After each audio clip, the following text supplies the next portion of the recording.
ଗୋଟିଏ ବଣରେ ବାଘଟିଏ ଥିଲା।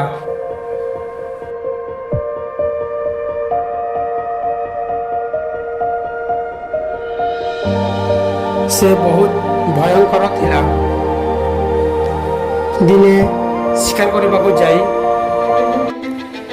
ବାଘଟି ଗୋଟେ ବଡ଼ ଖାଲରେ ପଡ଼ିଗଲା।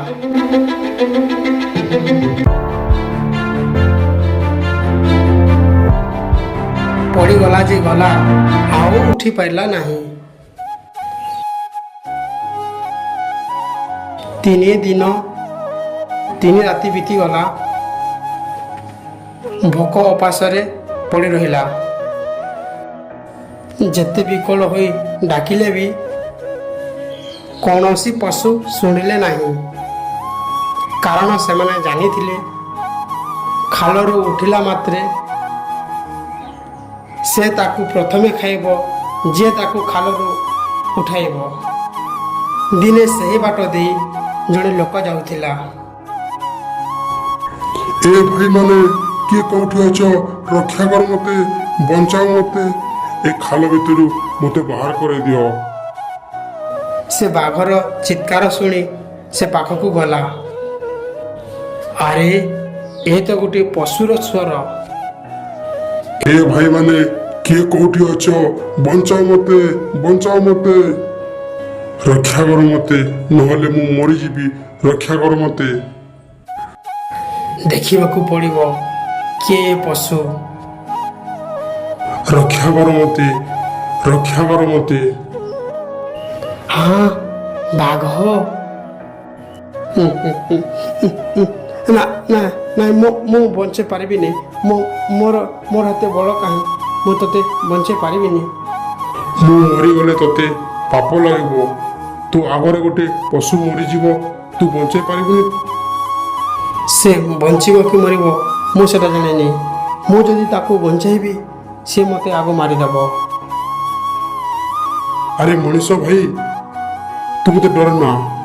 ତୋର କିଛି ବି ହବନି। ମୁଁ ତୋତେ କଥା ଦଉଛି, ମୁଁ ତୋର କିଛି କ୍ଷତି କରିବିନି। ତୁ ମୋର ଜୀବନ ବଞ୍ଚେଇଛୁ। ମୁଁ ତୋତେ ଯଦି ଖାଇବି, ମୋର ପାପ ହବନି। ତମେ କଥା ଦଉଛ ମାନେ କଥା ରଖିବ ତ? ଓହରି ଜୀବନି ତ କଥାରୁ। ନା ନା, ଜମାରୁ ନୁହଁ, ଆଦୌ ନୁହଁ। ହଉ, ଠିକ୍ ଅଛି ତାହେଲେ।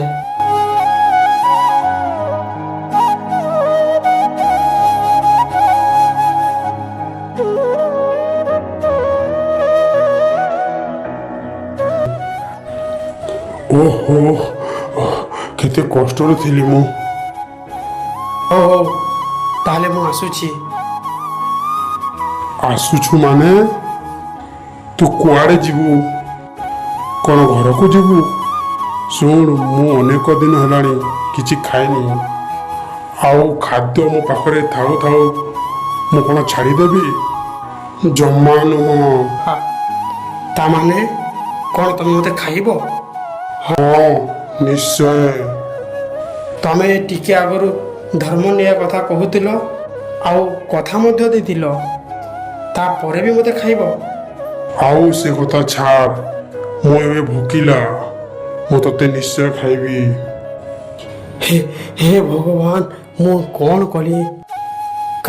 କାହିଁକି ଏହାକୁ ବଞ୍ଚାଇଲି? ମୁଁ କାହିଁକି ବଞ୍ଚାଇଲି? ଯାହା ଭୁଲ ହେବା କଥା ହେଲା। ମୁଁ ତୋ କଥାରେ ରାଜି। ତୁ ମୋତେ ଖାଇବୁ ତ? ହେଲେ ମୋର ଗୋଟେ ସର୍ତ୍ତ ଅଛି। ସ୍ୱାର୍ଥ? କି ତୋର ସ୍ୱାର୍ଥ?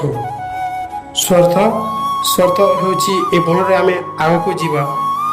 ଯେଉଁ ପ୍ରାଣୀ ଆଗ ତାକୁ ଭେଟିବା, ତାକୁ କହିବା ତୁ ମୋତେ ଖାଇବା ଉଚିତ କି ନାହିଁ। ଯଦି ସେ କହେ ହଁ ଖାଇବା କଥା, ତାହେଲେ ତୁ ମୋତେ ଖାଇଦେବୁ। ହେଲା? ଠିକ୍ ଅଛି, ଚାଲ। ସେମାନେ ଦୁହେଁ ସେଠୁ ଚାଲିଗଲେ। କିଛି ଦୂର ଗଲା ପରେ ଗୋଟେ ବିଲୁଆକୁ ଦେଖିଲେ। ବିଲୁଆ ଭାଇ, ତୁମେ ରୁହ। କ'ଣ ହେଲା? ତୁମେ ଗୋଟେ ନ୍ୟାୟ କର। କ'ଣ ହେଇଛି କୁହ?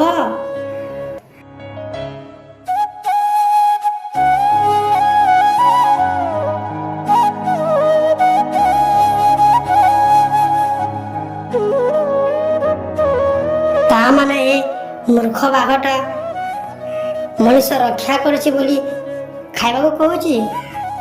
ୟାକୁ ପାନେ ଦବାକୁ ପଡ଼ିବ। ଏବେ ତୁମେ ନ୍ୟାୟ କର।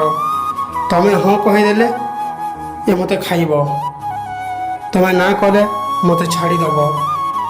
ମଣିଷ ଭାଇ ଗୋଟେ କଥା କହିଲ, ମୋର କାହିଁ ଗୋଟେ କଥା ସନ୍ଦେହ ହେଉଛି। ମାନେ ତମେ କେମିତି ବାଘ ମାମୁଁକୁ ଖାଲରୁ ଉଠେଇଲ? ତମ ସ୍ୱାସ୍ଥ୍ୟ ଯାହା ବାଘ ମାମୁଁର ଓଜନକୁ ଦେଖିଲେ ମାତ୍ରେ ତାହା କେମିତି ସମ୍ଭବ ଖାଲରୁ ଉଠେଇବା? ମଣିଷ ଭାଇ ତମେ କେମିତି ଉଠାଇଲ? ମୋତେ ପ୍ରମାଣ ଦିଅ। ହେ ଭଗବାନ, ମୁଁ କାହିଁକି ୟାକୁ ଉଦ୍ଧାର କଲି? କ'ଣ ଭାବୁଛୁ? ପଶୁ ଭାଇ ଆମର, ସେ କ'ଣ ତୋ ପକ୍ଷ ନବ? ହଉ, ଯାହା ସେ ପ୍ରଭୁଙ୍କର ଇଚ୍ଛା। ଚାଲ, ମୁଁ ତୁମକୁ ପ୍ରମାଣ ଦେଉଛି। ଆଶଙ୍କା ଭିତରେ ଲୋକଟି ଚାଲିଲା ବାଘ ଆଉ ବିଲୁଆ ସାଙ୍ଗରେ ପ୍ରମାଣ ଦେବାକୁ। ସେମାନେ ଯାଇ ବାଘ ଖାଲରେ ପଡ଼ିଥିବା ସେହି ପାଖରେ ଯାଇ ପହଞ୍ଚିଲେ। ବାଘ ଭାଇ ତମେ ଡେରି ନ କରି ଏଥର ଖାଳ ଭିତରକୁ ଯାଅ। ଆଉ ମଣିଷ ଭାଇ ତମେ ଏଥର ଡାଳ ଗୁଡ଼ାକ ଧର। ପାଗଳ ନା କ'ଣ? ଆଉ କାହିଁ ତାକୁ ଡାଳ ବଢ଼ଉଛ? ତାକୁ ଉଦ୍ଧାର କରିବ ମାନେ ପୁଣି ତମକୁ ଖାଇବାକୁ ଗୋଡ଼ାଇବ। ହେ, କୁଆଡ଼େ ଯାଉଛ? ମୋତେ ଉଠ ଏଥରୁ, ରକ୍ଷା କର ମୋତେ, ଏଠୁ ବାହାର କର ମୋତେ। କ'ଣ ମଣିଷ ଭାଇ କଥାଟା ବୁଝିଲ କି?